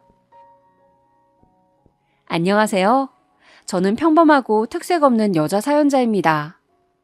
그리고 제가 겪었던 기가 막히고 코가 막히는 이야기를 사연으로 써볼까 합니다. 다름 아니고 시댁 쪽의 이야기를 하고 싶어요. 결혼 당시에 시부모님은 별거 중이셨습니다. 시아버지께서는 시댁의 옛날 집이라는 지방에 내려가 계셨고 시댁에는 시어머니 혼자 기거하고 계셨죠. 그렇게 된 지 약 1년이라는 얘기를 당시에 들었었어요. 시부모님 두 분의 사이가 소원해진 것은 그보다도 훨씬 오래되었다고 했었고요. 요즘에 황혼 이혼이 꽤 많다잖아. 충분히 그럴 수도 있지. 이혼이 아니라 별거를 하시는 거면 더욱 신중하신 분들일 수도 있어. 저는 그리 여기면서 시부모님의 별거를 예사로 받아들였더랍니다. 참고로 남편이랑 연애를 정확히 1년 3개월 하고서 결혼식을 올렸는데 연애를 하는 동안에는 서로의 집안에 대해 많은 대화를 나누지 않았습니다. 서로의 관계에만 충실했던 것 같아요. 저는 친정 식구들에게 남편하고 진지하게 만나는 사이이며 결혼까지 생각하고 있다고 말을 진작에 전달했었고요. 친정 식구들은 그러냐면서 좋게 잘 만나보라고 한 게 다였습니다. 꼬치꼬치 캐묻거나 깊이 관여를 하지 않았어요. 저의 경우가 이러했기에 남편 쪽도 비슷하거나 마찬가지일 거라고 여겼더랬죠. 그런데 알고 보니까 남편은 아예 자기 집안 식구들에게 결혼을 전제로 만나고 있는 여자친구가 있다는 이야기를 꺼내지 않았더군요. 결혼 약속을 하고 나서 이제 진행을 해보자고 이야기가 나오고 나서야 남편은 시댁 식구들에게 저의 존재를 알렸어요. 그래서 저를 굉장히 낯설고 갑작스러운 존재로 받아들이셨고요. 이 시기에 저의 신경을 긁었던 사람이 바로 남편의 여동생입니다. 저에게는 시누이였던 이 인간은 저보다 한 살이 더 많았어요. 시누이에게 처음부터 대뜸 호칭을 아가씨라고 하기에는 너무 민망하잖아요. 저나 시누이나 많은 나이도 아니었고 둘 다 20대였는데 그 정도까지 격식을 차리면서 처음부터 그러는 건 아닌 것 같아서 저는 그냥 시누이를 언니라고 칭하며 불렀었습니다. 남편이 연애 기간 동안 자기 가족 이야기를 워낙 안 했었기 때문에 저도 시누이가 어떤 인물인지 전혀 몰랐어요. 정보가 없는 상태에서 처음 대면했었는데 왠지 불길한 예감이 들었습니다. 시어머니한테 자꾸만 몸을 기울이면서 속닥속닥거리는 모습이 솔직히 좋게 보이지는 않았기 때문이지요. 뻔히 이 집안의 예비 며느리가 되겠답시고 인사를 온 당사자가 바로 눈앞에서 보고 있는 상황인데도 굳이 귓속말을 자꾸 해가면서 저를 흘겨보는 것은 별로 달가운 행위가 아니었거든요. 아까부터 왜 자꾸만 저러지? 여자끼리 신경전을 부리는 거야? 아니면 벌써부터 시어머니랑 시누이 연합으로 시자 들어가는 사람들끼리 나를 배척하겠다는 거야? 뭐야, 진짜로? 기분이 나쁘기는 했지만 그것 가지고 꼬투리를 잡을 것까진 못 되었기에 저는 어색하게 미소만 지었더랍니다. 꿔다 놓은 보릿자루 신세로 말이죠. 진솔 씨는 사람이 엄청 소박한가 봐. 그거 팔찌 유행이 한참 지난 디자인인데도 끼고 다니는 거 보면 결혼해서 사치는 안 부리겠어. 그치 엄마? 저를 보면서 재미있는 듯 웃더니 시어머니한테 자꾸 저런 식으로 말을 걸더군요. 그러면 시어머니는 대충 맞장구를 쳐주었습니다. 웬만하면 예비 며느리의 편을 들어주실 법도 하건만 당신의 딸에게 무조건 분위기를 맞춰주시는 시어머니의 모습을 보면서 왠지 싸한 기분이 들었어요. 그런데 진솔 씨는 우리 오빠보다 학벌도 뒤처지고 직업도 뒤처지는데 어쩌면 우리 오빠 같은 사람을 만날 수 있었을까? 내가 보기에는 외모가 비결인 것 같지도 않고 짐작하기 어려운 다른 이유로 우리 오빠의 마음을 단단히 사로잡았나 봐요. 꼭 가지고 있는 조건들이 맞아야지만 사람 간의 대화가 되고 마음이 통하는 건 아니죠. 특히 남녀 관계에 있어서는요. 시누이의 깐죽거림에 제가 무뚝뚝하게 받아쳤습니다. 첫 만남부터 이제 인사하고 알게 된 지 단 2시간 만에 싸가지 없이 말을 아무렇게나 틱틱 뱉는 시누이가 저는 마음에 차지 않았습니다. 제가 무덤덤하게 대답을 하면서 표정은 은은하게 미소만 짓고 있으니까 나중에는 시누이가 자기가 첫 만남부터 저를 완전히 이겨먹기에는 글렀다고 느낀 것인지 혼자 입술을 삐죽거리면서 내키지 않는다는 표정을 짓고 있더군요. 저는 필요 이상의 말을 해서는 안 되겠다는 판단을 내렸고 시어머니나 시누이 앞에서 먼저 대화 주제를 꺼내든다거나 눈에 띄는 행동을 전혀 하지 않았습니다. 웬만하면 안 부딪히고 상대하지 않는 게 상책이겠구나. 그런데 제가 그렇게 파악을 마치고 결심을 마치면 뭘 하나요? 상대 측에서 저한테 접근을 먼저 해왔던 것을요. 결혼식 날짜를 향해 달려가던 어느 날 시누이한테서 연락이 왔습니다. 제가 시누이한테 저의 번호를 알려주었나 아니었나 긴가민가 했었네요. 저기 언니, 실례지만 제 번호는 어떻게 하셨어요?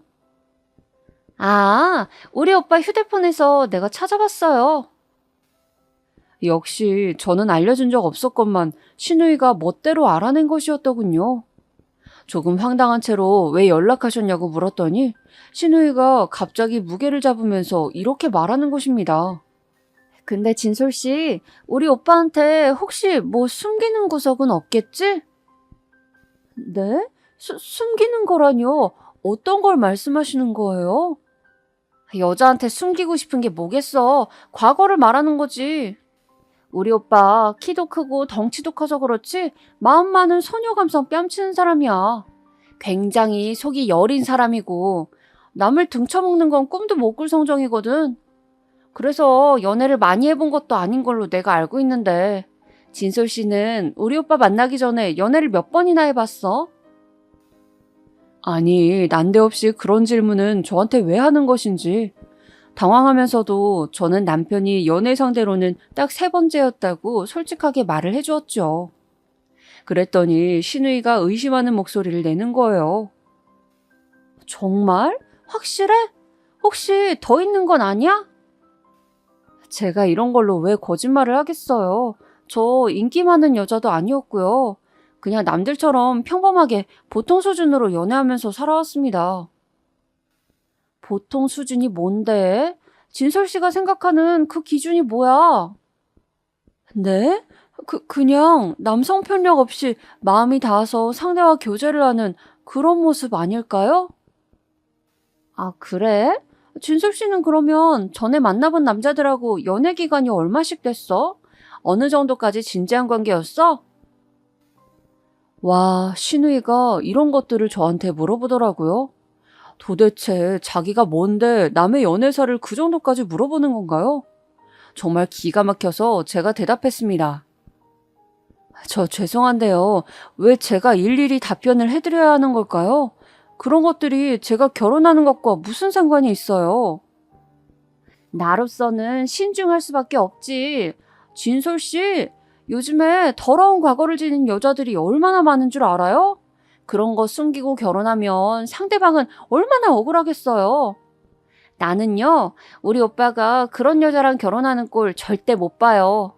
진솔 씨가 사람이 수더분해 보이는데 이런 사람이 원래 뒤가 더 구린 법이거든. 뭐라고요? 뒤가 구려요? 웬만한 건 내가 다 이해해 줄게요. 그러니까 무슨 과거가 있었는지 그냥 나한테 솔직하게 지금 털어놓으세요. 이 기회를 놓치면 진솔 씨 후회할지도 모른다. 뭐 이런 웃기고 자빠진 사람이 다 있나 싶었습니다. 제 일은 그냥 제가 알아서 할 테니까 빠져달라고 정중하게 요청한 뒤 제가 먼저 전화를 끊어버렸어요. 남편한테 신우이가 저한테 했던 말들 전부 다 전달하였고요. 남편이 듣자마자 손으로 얼굴을 쓸어내리면서 계속 한숨을 푹푹 내쉬더군요. 내가 진짜 미안해. 걔가 원래 좀 그런 애야. 다시는 그러지 못하도록 내가 단단하게 일러둘게. 내가 괜히 우리 가족들을 너한테 미리 소개 안 시켜준 게 아니란 것만 알아줬으면 좋겠다. 나도 골치가 아픈 입장이야. 남편은 자기 여동생 때문에 살면서 난감했던 적이 여러 번 있었다면서 고개를 흔들었습니다. 그 모습을 보니까 남매가 서로 닮지 않고 달라서 다행이라는 안심이 묘하게 드는 거예요. 신우이가 골칫덩이일 뿐 저랑 결혼하는 당사자인 남편은 멀쩡하니까 상관없다는 생각도 들었습니다. 신우이는 어렸을 적에 병을 앓아서 크게 아팠고 병원 신세를 오래 지기도 했었대요. 그 힘든 시기를 거치면서 신우이를 옆에서 보살피고 간호했던 시어머니께서는 당신의 딸에 대한 애착이 강해지셨다고 하였습니다. 시어머니께서 신우이에게 매달려 계실 때 시아버지께서는 묵묵하게 가장으로서 사회생활을 하셨고 남편은 집안일을 대체로 도맡아 하면서 지냈다고도 하였고요. 우리 어머니가 자랄 때 외갓집에서 그렇게 구박을 많이 받으셨대. 아들이 아니라 딸이라는 이유로, 공부머리가 부족하다는 이유로, 손재주가 뛰어나지 않다는 이유로 별별 명목으로 그렇게 집안에서 구박을 받으면서 사셨다나 봐. 눈칫밥만 먹고 사셨대. 그게 한이 돼서 내가 보기에는 내 여동생한테 자신을 투영해서 더욱 잘해주려고 하시는 걸 수도 있어. 시어머니의 편애를 등에 업은 신우이는 언제나 기세등등했다고 하네요. 그리고 신우이가 학교 다닐 때 남편이 신우이랑 신우이 친구들에게 밥도 몇 번 사주고 용돈을 주면서 맛있는 거 사 먹으라고 그랬다고 합니다. 이럴 때면 신우이는 자기 친구들로부터 저런 오빠를 두다니 부럽다라는 시선을 받았고 그걸 즐겼다고 하는 것 같았어요. 그러면서 자기 오빠를 자기 위신 세우는데 이용하기 시작했던 것도 같아요. 술만 마셨다 하면 꼭 남편한테 연락해서 자기를 데리러 오라고 했었다네요. 심지어 신우이는 만취를 하지 않았을 때도, 그리고 자기랑 사귀던 남자친구가 있었을 때도 꼭 남편을 불러다가 부려먹었다고 합니다. 그랬었으니 그런 자기 오빠가 갑자기 자기한테 미리 언질도 없었던 여자랑 결혼을 한다니까 단단히 심사가 꼬였나 보네. 일부러 나한테 못 살게 군 게 뻔해. 그러면서 저는 이때 새롭게 알게 된 사실이 시댁의 실권자는 늘 시어머니셨다는 사실입니다. 시아버지께서도 한 수 접어주셔야만 했대요. 남편도 시어머니 말씀이라면 꼼짝 못하고 살았다는 것 같았어요. 그러니까 든든한 뒷배를 둔 시누이가 초장부터 싸가지 없게 굴 수 있었던 것이죠. 시누이가 왠지 시어머니한테 저의 흉을 보면서 오만 뒷담화를 벌써 다 해놨을 것 같은 불길한 확신이 들었습니다. 약간 큰일 났다 싶기도 했지만 설마 결혼하고 나서 무슨 문제라도 생기겠나 싶어서 저는 남편하고 결혼을 하였습니다. 이미 결혼식 날짜까지 나와 있었고 식당 예약까지 마친 상황에서 낙장불입이나 다름없었는데 제가 무슨 재고를 할 수 있었겠나요? 남편 하나만 믿고 가자는 각오로 결혼해버렸죠. 아유, 우리 딸이 언제 이렇게 다 커서 시집을 가게 됐대? 너희 아빠가 살아계셨더라면 지금 너의 이 모습을 누구보다도 어여쁘게 봐줬을 텐데 이렇게 좋은 날을 나만 누리다니. 웨딩드레스 차림의 저를 보면서 친정엄마는 눈물을 훔치셨습니다. 그런 친정엄마를 담담하게 달래는 것은 제 친정오빠의 몫이었죠. 이렇게 행복한 날에 울지 말라면서 저 대신 친정엄마를 성의껏 달래고 진정시켜 드리더군요. 저는 친정아빠가 돌아가시고 안 계세요. 저 중학교 올라가자마자 얼마 안 돼서 생각하기도 싫은 강도 사건에 휘말려서 세상을 뜨셨습니다. 하루아침에 가장을 잃어버린 저희 가족은 그 후로 많이 방황했었어요. 저는 중학교에서 질이 나쁜 친구들과 잠시 어울리기도 했고 모범생이던 친정오빠는 공부에서 손을 놓았었으며 살면서 술을 입에 대신 적도 없으셨던 친정엄마는 늘 소주를 찾으셨습니다. 하지만 이내 억울하게 돌아가신 친정아빠의 몫까지 열심히 살아내자는 각오로 친정엄마, 친정오빠, 그리고 저까지 세 사람이 다짐을 하였습니다. 절대로 무너지지 않겠다는 약속들을 서로에게 하면서 반드시 오래오래 살자고 하였었죠. 아빠, 나 결혼해서 잘 살게요. 하늘에서 지켜봐 주세요. 행복한 가정을 꾸리겠다는 다짐을 저는 돌아가신 친정아빠를 향해 올렸어요. 저는 결혼한 뒤 시댁 근처의 작은 빌라에서 신혼생활을 시작하였습니다. 남편의 직장이 시댁에서 통근하기 좋은 위치였다는 것이 첫 번째 이유였고, 돈을 모으고 체계적으로 미래 계획을 한 뒤 2년 안에 이사를 가자는 심산이 두 번째로 있었고, 마지막으로 세 번째 이유는 시어머니께서 간곡하게 당신의 근처에 아들 며느리 부부가 살기를 원하셨기 때문입니다. 시아버지와 별거를 시작한 이후에 일상이 허해지셨다나 하면서요. 시누이는 이직 준비로 바빠질 예정이었고 또 이직을 하게 되면 시댁이 아니라 자취방을 구해서 살게 될 수도 있으니 저희 두 사람이라도 시댁 근처에 살기를 시어머니께서는 너무나도 원하셨어요. 무조건 2년 안에 이 집을 나가서 다른 동네로 이사 가기로 하였으니 크게 나쁠 건 없겠다 싶었습니다. 그리고 저는 결혼 직전에 다니던 직장을 그만두었고 일감을 몇 개 받아다가 집에서 처리하는 식의 아르바이트 같은 걸 새로 시작하였거든요. 저는 시간이 여유로웠기 때문에 혹시 시어머니께서 적적하다 하시면 제가 같이 놀아드릴 수 있을 거라고 여겼어요. 신혼집으로 삼은 빌라가 옛날 집이라서 내부 리모델링을 살짝 하고 들어갔는데요. 결혼식 끝나고 딱 열흘 뒤에 입주를 하였습니다. 그리고 입주 전에 마지막 점검차 남편이랑 그 집에 방문하였는데 시어머니랑 시누이도 합류하였어요. 시댁이 바로 근처이다 보니까 그렇게 되더라고요. 시어머니께서는 베란다에서 바깥 풍경 보시면서 여기 동네에 관한 이모저모를 늘어놓으셨고 옆에서 남편이 대화를 주거니 받거니 하고 있었습니다. 그러는 사이에 저는 집안 곳곳을 꼼꼼하게 살피고 있었고요. 그때 신우이가 저 들으랍시고 혼잣말을 크게 하였습니다. 색깔 배치가 왜 이래? 무슨 할머니 할아버지가 새로 이사가는 집 같네? 와, 요즘 나오는 건데도 수도꼭지가 이렇게 옛날 모양이야? 너무 신기하네. 저 방만 벽지 색깔 다른 거 진짜 촌스럽다. 화장실 문고리는 또 왜 저런 모양이래?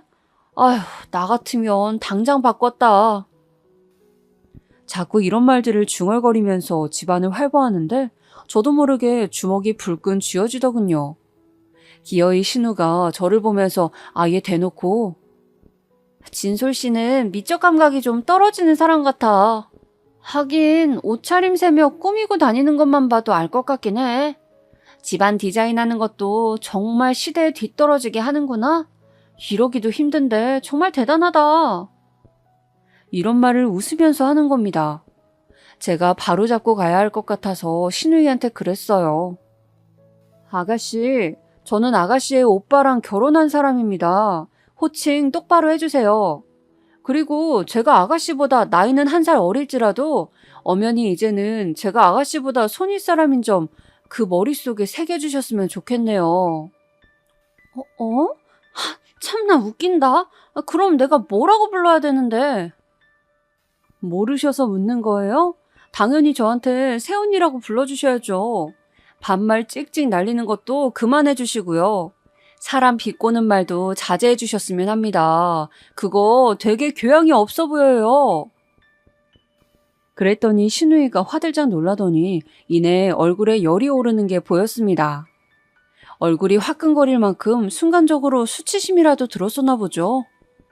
저는 그런 신우이를 무시한 채 다른 방을 둘러보러 걸음을 옮겼습니다. 잠시 후 저의 뒤를 따라온 신우이가 얼굴에 화가 잔뜩 묻은 채로 떠들어댔어요. 내가 너 우리 오빠랑 결혼한다고 처음 인사 왔을 때부터 어딘가 별로라고 느꼈어. 내가 사람 써서 너 뒤 구린 게 있는지 싹 다 밝혀내려고 할 거야. 자기만 잘난 척하면서 고고하게 구는 사람 치고 진짜로 멀쩡한 사람? 내가 살면서 한 명도 못 봤어. 순진한 우리 오빠 꼬드겨다가 등골 빼먹으려는 작정이겠지?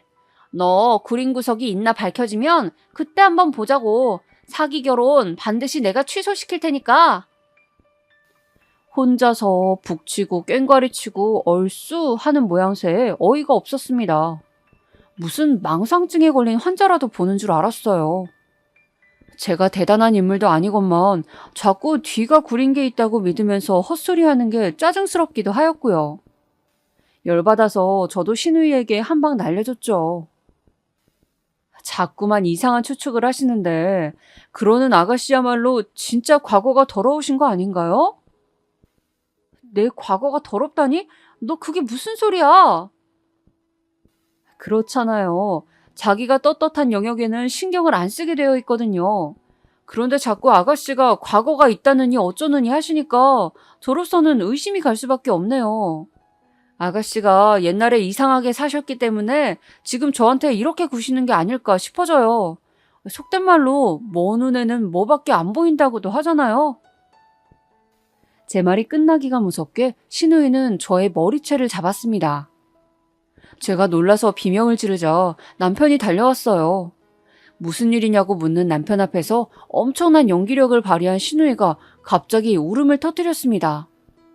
가만히 있다가 시비 걸리고 머리채까지 잡힌 건 저였는데 신우이가 정말 가증스럽게도 제 머리를 얼른 놓아주고는 제가 먼저 시댁에 대한 불만은 이것저것 말했다면서 자기는 참으면서 듣고 있다가 더 이상 집안의 욕을 들을 수가 없어서 홧김에 제 머리채를 한번 잡은 거라는 헛소리를 늘어놓았어요. 신우이의 모습을 보면서 저는 기가 막혔습니다. 사람이 뻔뻔한 것도 유분수지 저 정도면 정신병이 있는 사람은 아닐까 싶었네요. 이건 말도 안 되는 상황에 변명하기도 싫어서 저는 고개를 휙 돌려버렸어요. 그런데 남편이 그런 저를 책망하긴커녕 신우이한테 제발 좀 가만히 있으라며 잔소리를 하는 겁니다. 그래, 내 배우자만 저렇게 내 편이면 됐지. 신우이가 열심히 신우이 짓을 해봤자 나한테는 별 영향도 없어. 혼자 지랄하든지 말든지 알아서 하라고 해. 저는 남편의 태도에 안심이 되었는데 그런 저를 보면서 시누이가 억울해 죽겠다는 얼굴로 눈을 크게 부라리더군요. 그리고는 집을 나서기 전부터 아주 시어머니한테 찰싹 달라붙어서 이런저런 얘기를 떠드는 모습이 보였습니다. 시어머니께서 저를 슬쩍 바라보시는 눈길이 심상치 않았어요. 분명 시누이가 온갖 양념을 친 저의 험담을 시어머니께 전한 것이 틀림없었습니다. 괜히 찜찜해서 골머리를 앓으며 집으로 돌아온 저는 옷을 갈아입고 가지고 나갔던 가방 안을 정리하다가 고개를 갸웃거렸습니다. 분명히 가방 안에 들어있던 제 브로치가 안 보이더라고요. 원래는 재킷에 브로치를 달고 있었는데 시누이가 보고 또 촌스럽네 어쩌네 하면서 쓸데없는 소리를 할까봐 그걸 아예 차단하고자 잠깐 빼서 가방 안에 넣어두었었거든요. 남편한테 연락해서 혹시 차에 제 브로치 있냐고 물어보니까 그런 건 못 봤다고 했습니다. 아무래도 신혼집에 흘린 모양이었죠. 남편이 리모델링 업자분들께 연락해서 브로치를 보거든 수납장에 넣어달라고 하였어요. 하지만 다시 그 집에 가보았을 때도 브로치를 찾지 못했고 업자분들도 못 봤다고 하셨습니다. 어라? 정말 이상하다. 그럼 그게 어디로 갔지? 따로 흘릴 때는 절대로 없는데 발이 달려서 도망간 것도 아니고 누가 내 가방 안에서 그걸 보고 훔쳐간 것도 아닌데 그게 어디로 갔냔 말이야. 내가 아끼던 브로치였는데. 너무 속상했지만 찾을 길도 없어서 그대로 아끼던 브로치와는 영영 작별이었죠. 그런데 그때로부터 2주 정도가 흘렀을 때 제가 시댁에 방문했을 때였습니다. 결혼하고 나서 왠지 느끼고 있는 바였지만 시어머니께서 미묘하게 저한테 쌀쌀맞으셨어요. 너는 그럼 하루에 일하는 시간이 그것밖에 안 되니? 남는 시간에 여기 와서 나한테 반찬 만드는 거나 좀 배웠으면 하는구나. 너 저번에 요리하는 거 보니까 영 못 쓰겠더라. 그래가지고 무슨 부엌 살림을 하겠다는 건지. 아, 네 어머님 그렇게 할게요. 퉁명스레 말씀하시니까 저는 영문도 모르고 눈치만 계속 살폈죠. 제가 뭘 잘못하기라도 했나 아니면 시어머니께서 원래 저러신 분인가 추측을 하는 와중에 저는 내심 시누이가 안 좋은 얘기를 다 떠들어 놓았구나 싶었습니다. 시어머니 앞에서 시누이 흉을 봐야 하는 것인지 아니면 역으로 시누이 칭찬을 하면서 다 같이 둥글게 살자는 작전으로 가야 하는 것인지 저는 그 생각으로 골몰해 있었어요. 결혼해서 시댁이 생긴다는 건 정말 쉽지 않다는 생각을 하면서 시어머니께서 시키신 대로 바닥에 물걸레질을 하고 있던 때 제 눈에 들어온 게 있었습니다. 옷방 구석에 가지런히 걸려있던 시어머니의 스카프들 중에서 한 개에 브로치 장식이 달려있는 거예요. 가까이 가서 살펴보니까 그것은 스카프에 아예 박혀있는 게 아니라 따로 꽂아서 스카프에 매듭을 지은 모양새였습니다. 저는 홀린 듯이 그 브로치를 빼내어 살펴봤죠. 그랬더니만 뭐야 이거? 혹시 내 브로치 아니야? 내가 잃어버린 브로치랑 똑같이 생겼잖아. 스카프에 매듭을 짓고 있었던 건 다름 아닌 저의 브로치였어요. 제가 잃어버린 것과 완벽히 일치해 보였습니다. 너무 갑작스러운 상황에 놀라서 어쩔 줄을 모르고 있던 때에 시어머니께서 다가오셨어요. 너 아직도 여기 닦고 있니? 그런데 거기 서서 뭐 하는 거야? 네? 아니요. 그러니까 저 어머님 이상하게 듣지 마시고요. 혹시 이 브로치 어디서 사셨어요? 여기 스카프에 달려있던 건데요. 남의 물건에 왜 함부로 손을 대니? 그거 내가 스카프 묶을 때 유용하게 쓰는 건데 네가 그걸 왜 묶고 앉았어? 네? 그럼 원래 이걸 사용하고 계셨단 말인가요? 사실은 제가 얼마 전에 잃어버린 브로치랑 이게 너무 똑같이 생겨서 한번 여쭤봤어요. 그런 보석 브로치가 다 거기서 거기인데 너는 그런 쪽으로 생각이 튀어갔단 말이야? 너도 참 너무하는구나.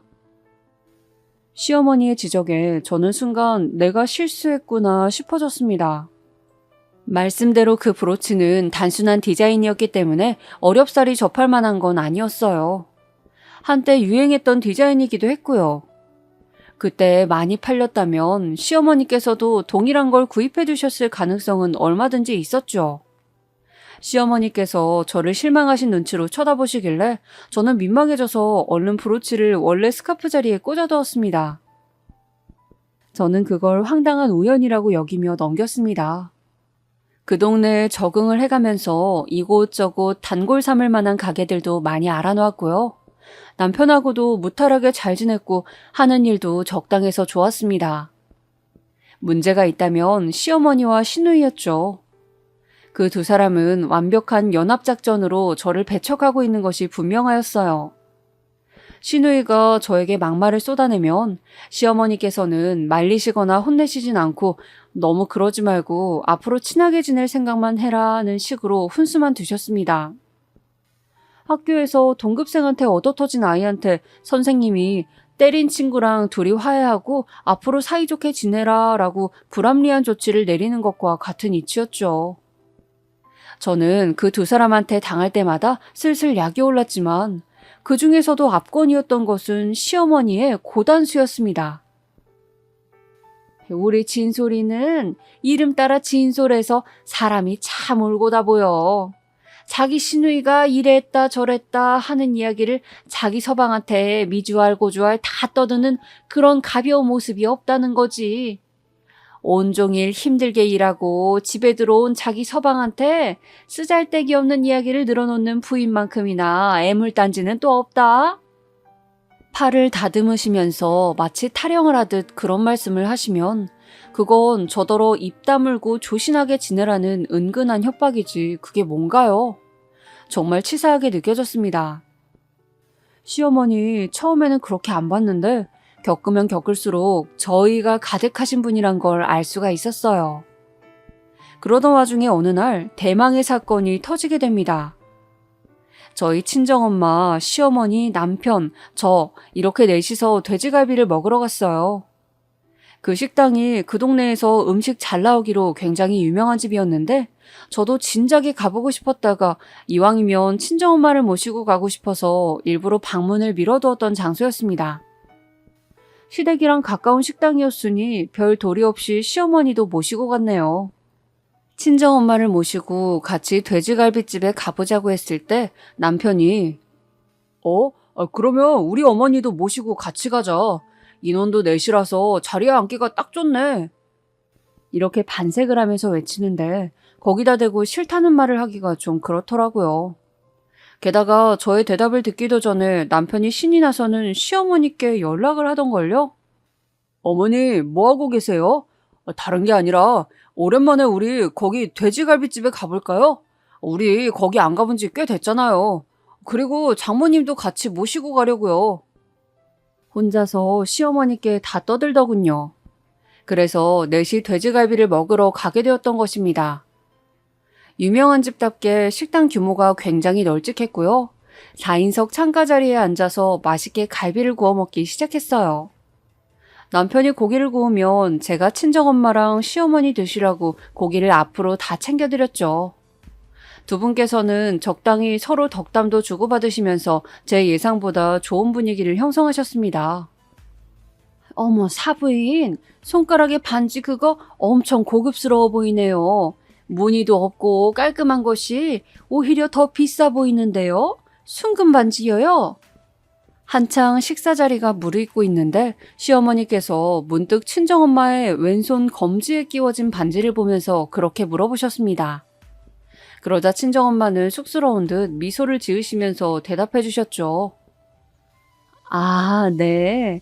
제가 가지고 있는 반지들 중에서 가장 애착이 가는 반지예요. 비단 금이 많이 들어가 비싸서 그런 것만은 아니고 오래 제 손에 끼우다 보니까 너무나도 정이 들어버려서 그렇죠. 그 반지는 친정아빠가 돌아가시고 나서 첫 기일이 되었을 때 친할머니께서 심혈을 기울여 맞추신 반지였습니다. 앞으로 금강불괴, 그러니까 금강처럼 단단하여 부서지지 말고 인생을 살아가라는 뜻을 담아서 친정엄마에게 직접 선물을 해주신 것이었기에 의미가 남달랐죠. 결혼반지는 안방에 귀중품함에 고이고이 모셔두고 친정엄마는 늘 그 금반지를 착용하고 다녔습니다. 저는 그 반지의 깊은 의미를 알고 있기 때문에 그 순간 친정엄마의 입가에 돈 은은한 미소를 애틋한 마음으로 바라보았습니다. 그런데 맞은편에 시어머니께서도 미소를 짓고 계신 게 보였죠. 좋은 뜻에서 그러신 것인지 아니면 다른 의미로 지으신 미소였는진 아리송한 그런 낯빛이었습니다. 식사가 끝나갈 무렵 네 사람 중에서 가장 먼저 이제 그만 먹어도 되겠다고 선언하신 친정엄마가 잠시 식당에 화장실을 다녀오셨습니다. 남편이랑 저는 늦게 먹기 시작했기 때문에 열심히 막바지 식사를 하고 있었고요. 조금 있다가 시어머니께서도 화장실에 다녀오셨어요. 그러고 나서 저희 부부가 결제를 마친 후에 식당 밖으로 나왔습니다. 저희 신혼집에 가서 같이 과일이나 나눠 먹자고 얘기를 하면서 차를 향해 가고 있던 와중에 어머나 세상에, 이걸 어째? 내가 반지를 까먹고 화장실에서 안 챙겨왔나 보다. 친정엄마가 화들짝 놀라서 외치셨습니다. 제가 무슨 일인가 싶어서 여쭤봤더니 화장실에서 손을 씻으시다가 잠시 세면대 위에 창문가에 반지를 빼놓으셨다는 거예요. 그 말을 듣고 제가 얼른 식당으로 돌아가서 여자 화장실에 가보았습니다. 그런데 친정엄마가 말씀하신 그 자리에는 물론 다른 곳까지 다 찾아봐도 그 금반지가 안 보이는 겁니다. 설마 그 사이에 화장실에 들른 누가 창문 쪽을 보고선 반지를 훔쳐갔나? 어쨌든 큰일이었죠. 차로 가서 친정엄마한테 말씀드리니까 얼굴이 창백해져서는 바로 차에서 내리시더니 식당 화장실로 달려가셨습니다. 하지만 아무리 찾아봐도 그 반지는 보이지 않았죠. 거기 사장님께 CCTV를 확인할 수 있는지 여쭈어보았습니다. 그런데 식당 내 CCTV가 화장실로 향하는 방향으로는 없다고 하더라고요. 출입구랑 계산대 쪽 말고는 현재 작동되고 있는 게 없다고 하시는 사장님의 답변에 친정엄마가 풀이 죽으셨습니다. 내가 그걸 잠시라도 빼놓는 게 아니었는데, 내 잘못이야. 미쳤지 내가. 친정엄마가 원통이 하시는 모습을 보며 저는 이상하게 시어머니 쪽을 바라보게 되었어요. 사돈이 귀중한 반지를 잃어버렸다고 하는데도 너무나도 태연한 표정을 짓고 계셨으며 저희와 함께 반지를 찾으려는 신용도 하지 않으셨죠. 브로치는 우연이라고 생각했었는데 아니었던 걸까? 가만 보면 브로치를 잃어버렸던 날에 나는 신우이랑 둘이 방을 돌아다니고 있었고 내 가방은 거실 구석에 있었지? 거실과 이어진 베란다에는 시어머니가 계셨고 그때에 이어서 반지가 없어진 지금도 곁에 시어머니가 현장에 계신다고? 두 번이나 우연의 일치가 있을 수 있을까? 이렇게 연달아서? 저는 그 의심의 싹을 지울 수가 없었습니다. 그래서 크게 상심한 친정엄마를 먼저 댁에 내려놔드리고 시댁과 신혼집이 있는 동네로 향하는 차 안에서 저는 넌지시 시어머니께 여쭤보았어요. 어머님, 아까 어머님도 화장실에 가셨죠? 그걸 묻자마자 시어머니께서 흠칫하시는 겁니다. 그러더니 저보고 그건 왜 묻냐고 빽 소리를 지르시더군요. 아니, 혹시 저희 엄마의 반지를 그때 보셨나 해서요. 어머님이 더 늦게 화장실에 가셨으니까요. 그래서 드리는 말씀인데 제가 어머님의 가방 안을 살펴봐도 될까요? 너 지금 나를 도둑으로 의심하는 거니? 내가 설마 내 사돈 되는 사람의 귀중품을 훔치기라도 했을까 봐서 나를 그 정도로 최악이라 생각하고 있었다니 너는 내가 어떻게 돼먹은 거야?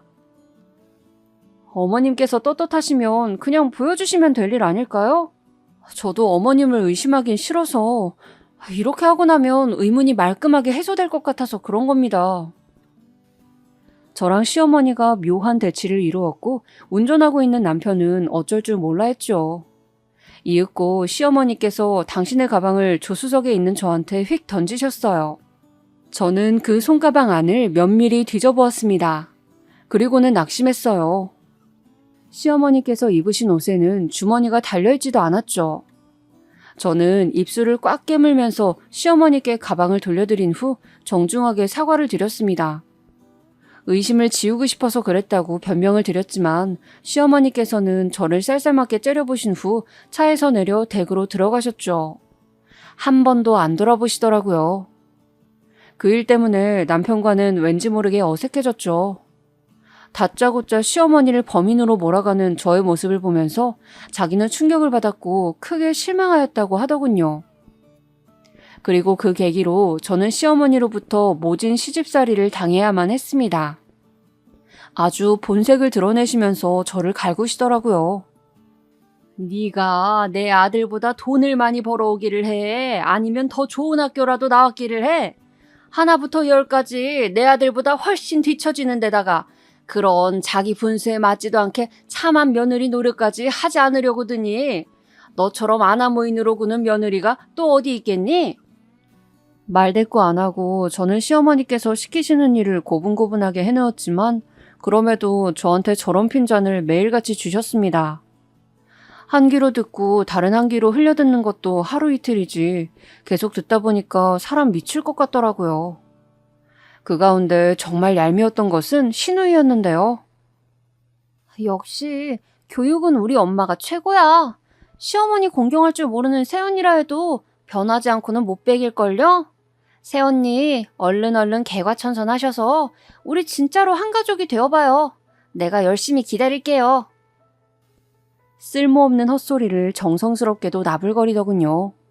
일부러 새언니라는 호칭을 꼬박꼬박 써가면서 존댓말로 저를 조롱하는 모습 때문에 정말 짜증이 났습니다. 그 옆에서는 시어머니께서 아주 재미있어 죽겠다는 듯 배를 잡고 웃으셨네요. 시댁으로 불려가 시달리면서 제가 깨닫게 된 사실은 애초부터 원흉은 시어머니셨으며 시누이는 꼭두각시에 불과했다는 것이었죠. 시어머니의 지시를 받은 시누이가 첫 만남부터 일부러 저한테 시비를 걸었던 것이었지 뭔가요? 나 이렇게는 못 살아. 그냥 물러서기는 싫고 반격 한번 하고 싶은데 어떻게 하지? 그런 생각을 품고 있던 저는 어느 날 동네 빵집에서 뜻밖의 이야기를 듣게 됩니다. 여 사장님께서 새로이 단골 손님이 된 제가 어느 집의 며느리인 줄을 그날 처음 아시고는 깜짝 놀라시는 거예요. 그 집 며느리였어요? 정발장 여사네 며느리? 엄마야, 이게 웬일이야? 난 지금까지 그런 줄도 모르고 있었네. 거의 매일같이 들렀지만 자기소개를 할 기회는 없었으니까요. 저 그런데 사장님, 정발장이라뇨? 저의 물음에 여 사장님은 손으로 입을 가리시며 당황해 하셨지만 제가 말씀 좀 해달라고 자꾸 채근하니까 결국은 다시 입을 여셨어요. 그리고 저는 충격적인 사실을 알게 되었습니다. 여러분, 장발장이 뭔지 다들 아시죠? 빵 훔쳐갔다가 감옥에 갔다는 유명한 일화의 주인공 장발장. 그래서 도둑을 은유하는 표현인데요. 시어머니의 성이 정씨였거든요. 그래서 동네 토박이들 사이에서는 아름아름 정발장이라고 불린다 하였습니다. 내가 그쪽이 입이 무거워 보여서 조심스레 해주는 얘기지만 아휴, 말도 마요. 그 정발장 여사가 어찌나 손이 재빠른지 훔쳐가는 게 보이지도 않아. 그러면서 그 망할 놈의 도벽은 고쳐지지도 않는다니까. 우리 가게에는 그래서 그 정발장 여사는 출입 금지예요. 저기 버스 정류장 앞에 떡집 보이죠? 저기에도 출입 금지 당했어요. 그뿐이에요. 바로 옆에 문구점 있죠. 저 자리에서만 35년을 장사한 문구점인데 출입 금지 당한 손님은 그 정발장 여사가 유일하다고 문구점 사장님이 그러시더만. 이럴 수가. 시어머니께서 사실은 조용하게 소문이 난 좀도둑이었다는 겁니다. 그 순간 저는 돼지갈비집에 시어머니께서 입고 오셨던 옷을 떠올리고 말았어요. 밖에 주머니가 달려있진 않지만 상의 안쪽으로 주머니가 한 개 달려있었던 그 옷을요. 제가 시댁에서 손빨래를 하라는 부당한 명령을 받고선 그 옷을 직접 빨기도 했었거든요. 와, 갑자기 그 안주머니랑 친정엄마의 잃어버린 반지가 시어머니의 가방에는 없었던 사실과 겹쳐지면서 소름이 돋아났습니다. 그때 옷을 뒤져봤다면 엄마의 반지를 찾을 수 있었을 텐데. 저는 시댁에서 그 반지를 샅샅이 뒤져서 찾아보겠다는 결심을 세운 한편 정발장으로 불리는 주제에 저에게 적반하장으로 며느리 정신교육을 시켜준다며 고된 시집살이를 시키고 있는 시어머니에게 되갚아줄 심산이 들었습니다. 고민하다가 친정오빠에게 연락을 해봤어요. 이런 때 남편이란 존재를 믿을 수가 없고 상의할 마음이 안 든다는 게 씁쓸하네. 저는 그런 생각을 뒤로한 채 친정오빠에게 연락해서 제 상황을 다 설명하였습니다. 참고로 친정오빠는 저희 고향 근처에서 경찰 일을 하고 있었습니다. 제가 대학에 입학한 이후 저희 집은 이사를 하면서 친정엄마와 저는 새로운 지역에 정착을 하였으나 친정오빠는 그곳에 남아서 경찰이 되었어요. 오래 알고 지낸 고향 친구와 결혼을 한 이유도 있었죠. 그래서 새언니와 저도 예전부터 알고 지내서 막역한 사이랍니다. 중요한 건 증거야. 심증이 아니라 진짜로 빼도 박도 못할 증거가 필요해. 좋아. 그렇다면 오빠, 내가 덫을 놔야 한다는 소리지? 그 현장을 포착해야 하고.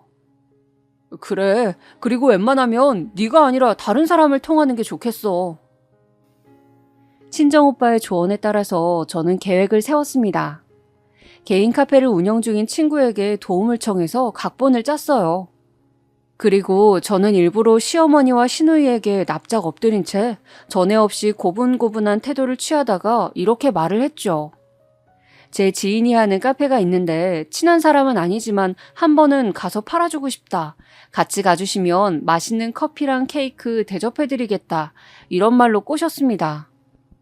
공짜라면 눈이 돌아갈 거라 예상했는데 적중하였어요.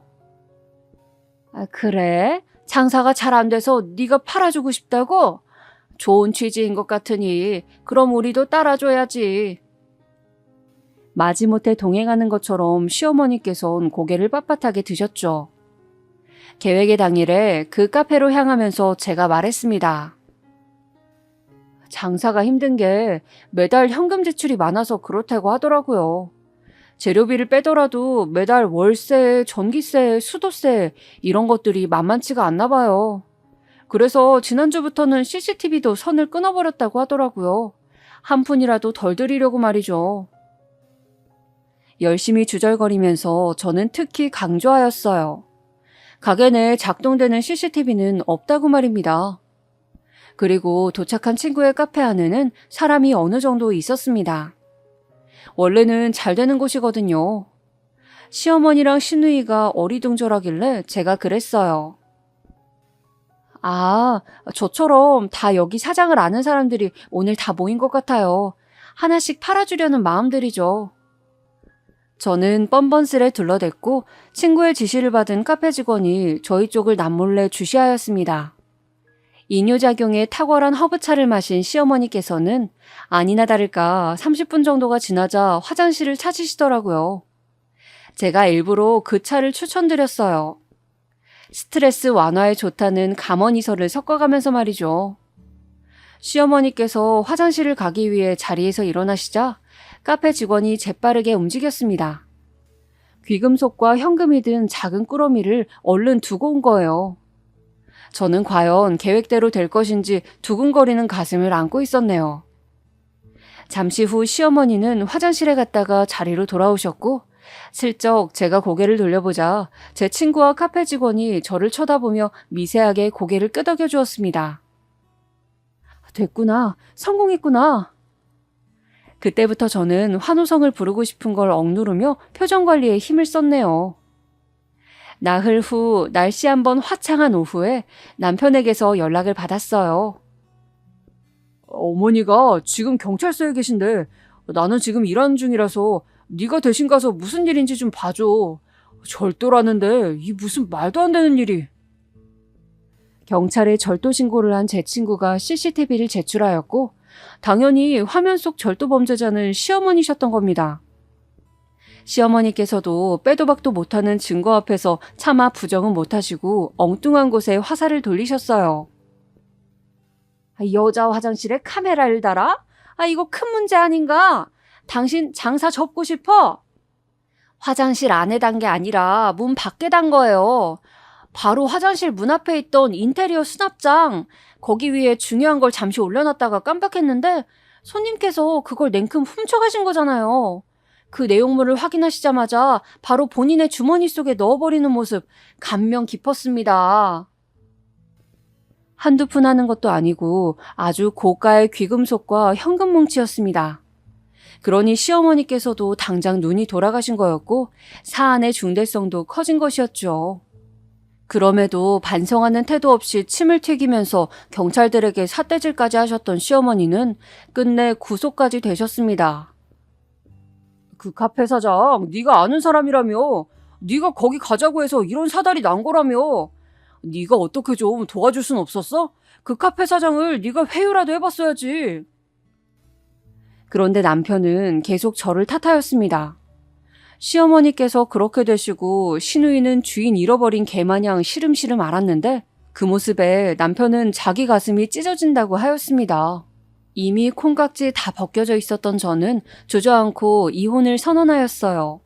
남편은 자기가 이혼 선언을 당한 입장이 되었다는 것에 모욕감을 느낀다면서 헛소리를 늘어놓았습니다. 어쨌거나 결국 이혼이었죠. 저는 시댁의 시어머니 방에서 친정엄마의 금반지를 무사히 찾을 수 있었어요. 어디 있었던 줄 아세요? 시어머니께서 요실금 증세로 가끔 착용하셨던 성인용 기저귀 포장지 안에 들어있었어요. 이러니까 제가 앞만 뒤져봐도 못 찾았었던 거예요. 친정엄마에게 반지를 드리면서 저는 앞으로 정신 똑바로 차리고 더 나은 인생을 살겠노라고 약속을 드렸어요. 100%까지는 아니더라도 그 후로 한 80% 정도는 그 약속을 지키면서 살아온 것 같네요.